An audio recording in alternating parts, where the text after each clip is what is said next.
যাদের অসুস্থতা কাটে না, কোরআনে বর্ণিত একটি দোয়া পড়ুন, নিমিষেই আপনি সুস্থ হয়ে যাবেন। আল্লাহ আপনাকে সুস্থতার নিয়ামত দান করবেন। অনেকেই আছেন কঠিন অসুস্থতার ভিতরে পড়ে গেছেন, মনে রাখবেন এই কোরআনের ভিতরে আল্লাহ তাআলা শেফা দিয়ে দিয়েছেন। অনেকে হয়তো এটা বিশ্বাস করতে চাইবেন না, হুজুর এত বড় রোগ, এটা কি কোরআনের আয়াত পড়ার মাধ্যমেই সেরে যাবে? অবশ্যই আল্লাহ চাইলে সবকিছু সম্ভব। আমরা অনেকের এরকম রোগ দেখেছি যেটা ডক্টর নিষেধ করে দিয়েছে সে বেশি দিন বাঁচবে না। কোরআনের বদৌলতে, কোরআন হচ্ছে জীবন্ত মুআজিজা, এই কোরআনের পাওয়ার থেকে আপনি অবাক হয়ে যাবেন। আল্লাহ তাআলা নিজেই বলে দিয়েছেন এই কোরআনের ভিতরে শেফা রয়েছে। পবিত্র কোরআনুল কারীম খোলেন, 15 নম্বর পারার 9 নম্বর পৃষ্ঠার 2 নম্বর লাইন, সূরা বনী ইসরাঈলের 82 নম্বর আয়াতে আল্লাহ বলছেন, ওয়ানুনাজ্জিলু মিনাল কোরআনি মা হুয়া শিফাউন ওয়া রাহমাতুল লিল মুমিনিন। আমি আল্লাহ তাআলা এই কোরআনটা মুমিনদের জন্য রহমত স্বরূপ, শেফা স্বরূপ নাজিল করে দিয়েছি। বলেন সুবহানাল্লাহ। এজন্য অবশ্যই আপনি কোরআনের প্রতি বিশ্বাস রেখে ইয়াকিনের সাথে যদি আপনি আমল করতে পারেন, অবশ্যই কোরআন থেকে আপনি উপকৃত হতে পারবেন। এই দোয়াটি হযরত আইয়ুব আলাইহিস সালাম করেছিলেন। হযরত আইয়ুব আলাইহিস সালাম যখন কঠিন অসুস্থতার ভিতরে পড়েছিলেন, আইয়ুব আলাইহিস সালাম 18 বছর ধরে অসুস্থ ছিলেন। তিনি কখনো আল্লাহর প্রতি অভিযোগ করেন নাই। আইয়ুব আলাইহিস সালাম যে গরীব ছিলেন বিষয়টা এমন নয়। আল্লাহ তাআলা আইয়ুব আলাইহিস সালামকে সম্পদ দিয়েছিলেন, সন্তান দিয়েছিলেন, ঘর বাড়ি সবকিছু ছিল, তার স্ত্রী ছিল, সবকিছু ছিল। আল্লাহ পাক রব্বুল আলামিন কিভাবে পরীক্ষা করেছেন দেখেন। আইয়ুব আলাইহিস সালামের সন্তানগুলো মারা গিয়েছে, স্ত্রীরা চলে গিয়েছে, সকল সম্পদ নষ্ট হয়ে গেছে। শুধু তাই নয়, তার শরীরের ভিতরে আল্লাহ পাক রব্বুল আলামিন রোগ দিয়েছেন। এমন দুর্ভিক্ষ চলে এসেছিল আইয়ুব আলাইহিস সালামের উপরে।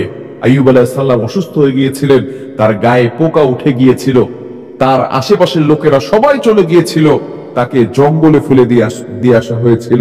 তারপরও কিন্তু আইয়ুব আলাইহিস সালাম কখনো হতাশ হন নাই। তিনি আল্লাহর উপর ভরসা করেছেন।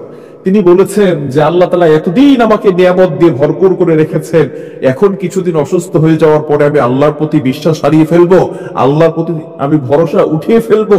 এটা কখনোই হতে পারে না। কেমন নবী ছিলেন এবং কেমন আল্লাহর প্রতি ভরসা ছিল। 18 বছর পরে আইয়ুব আলাইহিস সালাম একটি দোয়া করেছিলেন, কোন অভিযোগ করেন নাই, তিনি দোয়া করেছিলেন। আল্লাহ তাআলা সেটা কোরআনের ভিতরে কোট করে দিয়েছেন যে দোয়ার বদৌলতে আল্লাহ পাক রব্বুল আলামিন আইয়ুব আলাইহিস সালামের 18 বছরের অসুস্থতা নিমিষেই সুস্থতার নিয়ামতে পরিণত করে দিয়েছেন।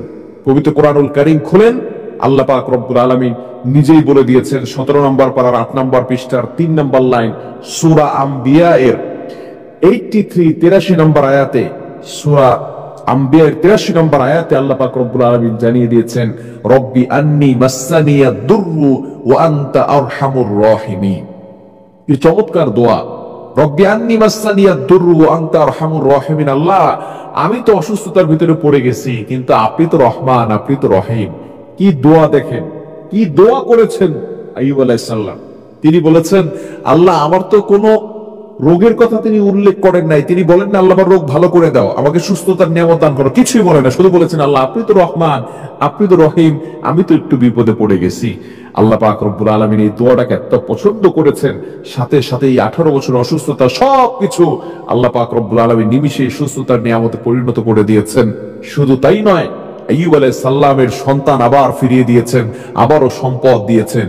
সুতরাং আপনি যদি কঠিন অসুস্থতার ভিতরে পড়ে যান, কোনো কুল কিনারা খুঁজে পাচ্ছেন না, আপনি নিমিষেই এই দোয়া বেশি বেশি পড়বেন, রব্বি আন্নী মাসসানিয়াদ দুররু ওয়া আনতা আরহামুর রাহিমিন। শিফা এবং সবকিছুর থেকে, বিপদ আপদ থেকে বাঁচাতে পারেন একজন, তিনিই হচ্ছেন আল্লাহ।